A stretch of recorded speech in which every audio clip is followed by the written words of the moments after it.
Ciao a tutti, benvenuti in questo nuovissimo video. Oggi andremo a fare questo DIY molto diffuso in questo periodo su TikTok, ovvero lo Spotify Frame. Andiamo a vedere come.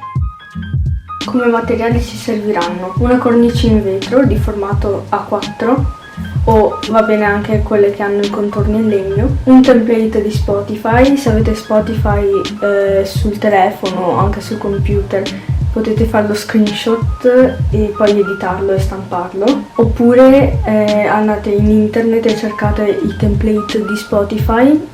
Farà una ricerca molto lunga, però almeno dopo otterrete questi risultati. Poi della carta da parati trasparente, dello scotch carta e del nastro biadesivo, delle forbici, un righello, dei pennarelli indelebili neri. Dopo aver aperto la cornice di vetro, mi raccomando, date una passata magari con un po' di alcol o qualcosa, qualche detergente per vetri, in modo che da togliere le ditate e cose varie. Dopo aver pulito il vetro, prendete il template che avete stampato e con 4 pezzettini di scotch carta, non servono enormi, lo attaccate sotto al vetro. Lo scotch carta serve per non rovinare il vetro con la colla. Poi prendete i vostri pennarelli indelebili e iniziate a ripassare il template. L'immagine non serve perché dopo la ritaglieremo. Se sbagliate a ripassare, prendete un cotton fioc e lo imbevete di alcol o acetone e passate vicino alla zona che avete sbagliato. Siccome il vetro viene via molto facilmente.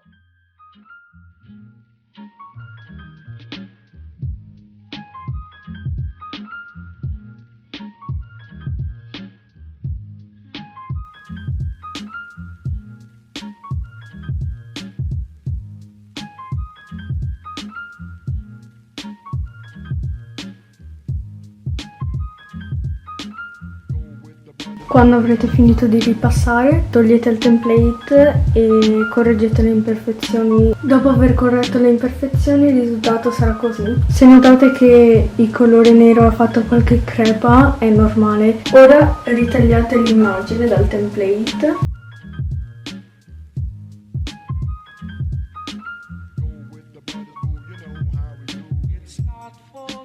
Ora che abbiamo tagliato per bene l'immagine, senza nessun spazio bianco, possiamo ricoprirla rendendola lucida con la carta da parati trasparente. Ora che abbiamo lucidato, diciamo, la nostra immagine, prendiamo il biadesivo e ne applichiamo dei pezzi sugli angoli dell'immagine.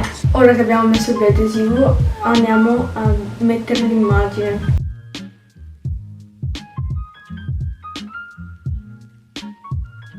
Ora che abbiamo attaccato l'immagine al vetro, abbiamo finito, però siccome la cornice ha il pannello dietro marrone, useremo un foglio di carta bianco. Benissimo, spero che questo tutorial vi sia stato d'aiuto, spero che questo DIY lo proverete a riprodurre anche voi, perché è veramente molto divertente.